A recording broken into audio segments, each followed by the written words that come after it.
আজকে আমরা কথা বলবো এমন কিছু সায়েন্টিফিক স্মার্ট স্টাডি হ্যাকস নিয়ে যেগুলো ফলো করলে কিন্তু সারাদিন আর বই নিয়ে বসে থাকতে হবে না, অথচ পড়া অনেক তাড়াতাড়ি মুখস্থ হবে। আর সবচেয়ে বড় কথা, সেটা সারা জীবন মনেও থাকবে। চলুন তো এই দারুণ কৌশলগুলো একটা একটা করে জেনে নেওয়া যাক। আচ্ছা, এরকম কি হয় যে সারাদিন বইয়ের সামনে বসে আছেন, কিন্তু দিন শেষে মনে হচ্ছে আরে কিছুই তো পড়া হলো না। বাড়ির সবাই হয়তো ভাবছে যে আপনি প্রচুর পড়াশোনা করছেন, কিন্তু আসলে পড়ার কিছুই এগোচ্ছে না। অথবা অনেক কষ্ট করে একটা জিনিস মুখস্থ করলেন, কিন্তু পরীক্ষার হলে গিয়ে সব কেমন গুলিয়ে গেল, মাথাটা একদম ফাঁকা হয়ে গেল।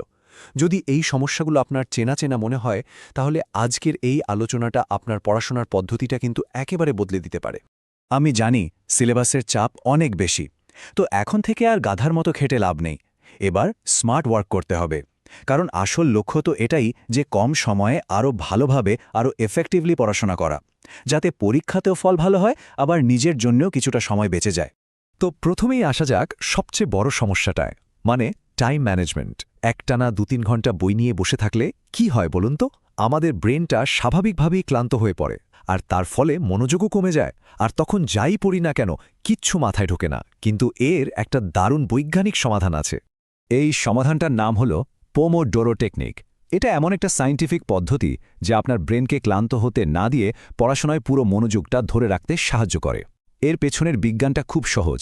আমাদের মস্তিষ্ক আসলে অল্প সময়ের জন্য খুব গভীর মনোযোগ দিতে পারে। এই টেকনিকটা ঠিক সেই সময়টাকেই কাজে লাগায়। চলুন দেখি এটা ঠিক কিভাবে কাজ করে। পদ্ধতিটা কিন্তু একদম সহজ। প্রথমে আপনার মোবাইলে বা ঘড়িতে ঠিক ২৫ মিনিটের একটা অ্যালার্ম সেট করে নিন। এই ২৫টা মিনিট দুনিয়ার সব কিছু ভুলে যান, মোবাইল সাইলেন্ট করে দিন, আর পুরো ফোকাস দিয়ে শুধু পড়তে থাকুন। ২৫ মিনিট পর যেই অ্যালার্মটা বাজবে, সঙ্গে সঙ্গে পড়া থামিয়ে ঠিক ৫ মিনিটের একটা ব্রেক নিন। এই ৫ মিনিটে একটু জল খেতে পারেন বা ঘরেই একটু হেঁটে আসতে পারেন, কিন্তু একদম ফোন ব্যবহার করা যাবে না, কারণ তাহলে কিন্তু মস্তিষ্ক আসল বিশ্রামটা পায় না। এরপর আবার ২৫ মিনিট পড়াশোনা। এইভাবে ৪ বার করার পর একটা লম্বা ব্রেক নিন, ধরুন ১৫ থেকে ২০ মিনিটের। বিশ্বাস করুন, এই পদ্ধতিতে পড়লে দেখবেন পড়াটা যেন জাদুর মতো এগোচ্ছে, আর একটু বোরিং লাগছে না। বেশ, পড়া তো হলো, কিন্তু আসল চ্যালেঞ্জ তো এর পরের, তাই না? এই পড়াটা দীর্ঘদিন মনে রাখা যাবে কিভাবে? প্রায় তো এমন হয় যে আজ যা পড়লাম, কালকেই তার অর্ধেক ভুলে গেলাম। এই সমস্যারও কিন্তু একটা চমৎকার বৈজ্ঞানিক সমাধান আছে। বিজ্ঞানীরা গবেষণা করে দেখেছেন, আমরা নতুন যা কিছুই শিখি না কেন, তার প্রায় ৫০% প্রথম ২৪ ঘন্টার মধ্যে আমরা ভুলে যাই। এটা কিন্তু একদম স্বাভাবিক একটা ব্যাপার। আর এই ঘটনাটাকেই বলা হয় ফরগেটিং কার্ভ বা বিস্মরণ রেখা। এটা আমাদের মস্তিষ্কের একটা সাধারণ প্রক্রিয়া, তাই এটা নিয়ে ভয় পাওয়ার কিচ্ছু নেই, কারণ এই কার্ভটাকে আটকানোরও একটা দারুণ উপায় আছে। এই ফরগেটিং কার্ভ বা ভুলে যাওয়ার প্রক্রিয়াটাকে আটকানোর একমাত্র বৈজ্ঞানিক উপায় হল স্পেসড রিপিটেশন, মানে একটা নির্দিষ্ট বিরতি দিয়ে দিয়ে রিভিশন করা। এর মাধ্যমে কি হয়, কোনো তথ্য আমাদের শর্ট টার্ম মেমোরি থেকে আস্তে আস্তে লং টার্ম বা স্থায়ী মেমোরিতে চলে যায়। যতবার আমরা রিভাইজ করি, মস্তিষ্কের ভেতরে সেই তথ্যের কানেকশনটা তত বেশি মজবুত হতে থাকে। এর নিয়মটা কি? খুব সহজ। ধরুন, আজ আপনি যে টপিকটা পড়লেন, ঠিক ২৪ ঘন্টা পর সেটা একবার শুধু চোখ বুলিয়ে নিন। তারপর ঠিক ৩ দিন পর আর একবার দেখুন। এরপরে ৭ দিন পর একবার, আর সবশেষে ১ মাস পর ফাইনাল রিভিশনটা দিন। এই যে পড়ার মাঝের বিরতিগুলো, এগুলোই কিন্তু আসল কাজটা করে। ভাবা যায়, শুধু এই সহজ রুটিন মেনে রিভিশন দিলেই ওই পড়াটা আপনার ব্রেনের লং টার্ম মেমোরিতে একেবারে পাকাপাকিভাবে সেভ হয়ে যাবে। এর ফলে পরীক্ষার সময় ওই টপিকটা থেকে প্রায় ৯০% কনসেপ্ট খুব সহজে আপনার মনে পড়বে। এবার আসা যাক ৩ নম্বর কৌশলে। অনেক সময় হয় না, কিছু বিষয় এত কঠিন লাগে যে পড়তে ইচ্ছা করে না। তো কিভাবে এই কঠিন বিষয়গুলো আরও তাড়াতাড়ি বোঝা যায় আর মনে রাখা যায়?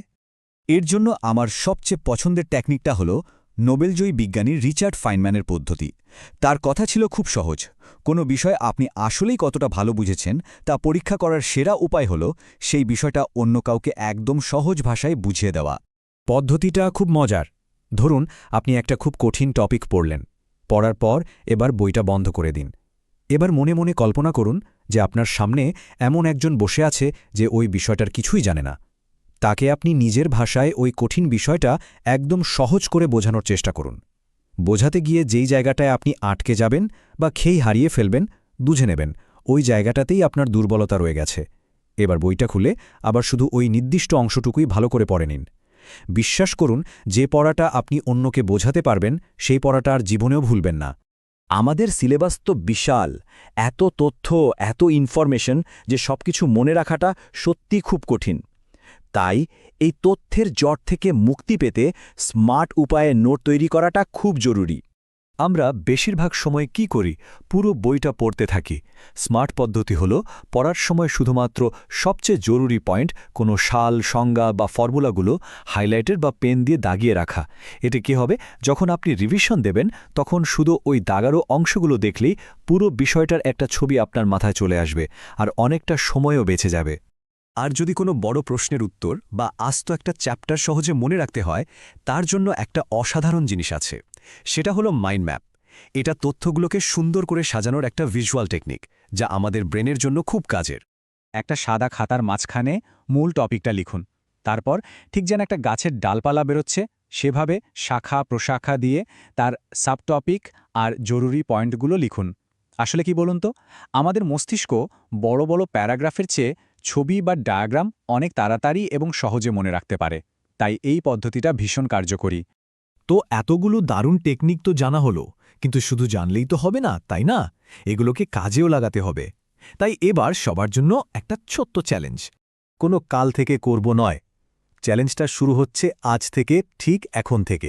চ্যালেঞ্জটা হলো এই পোমোডোর আর ফাইনম্যান টেকনিক, এই দুটোকে মাত্র 7 দিন ব্যবহার করে দেখা। এইটুকু করলেই দেখবেন আপনার পড়াশোনার অ্যাপ্রোচে একটা বিরাট পরিবর্তন আসতে বাধ্য। তাহলে বলুন তো, কে কে তৈরি এই নতুন রুটিনটা শুরু করার জন্য? নিজের জেদ আর সংকল্পটা দেখানোর কিন্তু এটাই সেরা সময়। যারা সত্যি সত্যি এই চ্যালেঞ্জটা নিচ্ছেন, তারা মনে মনে একবার জোর দিয়ে বলুন অথবা কোথাও লিখে ফেলুন, আমি আজ থেকে শুরু করলাম। দেখা যাক এই সংকল্পটা কতটা শক্তিশালী। চলুন সবাই মিলে পড়াশোনাকে আরও সহজ আর আনন্দদায়ক করে তুলি।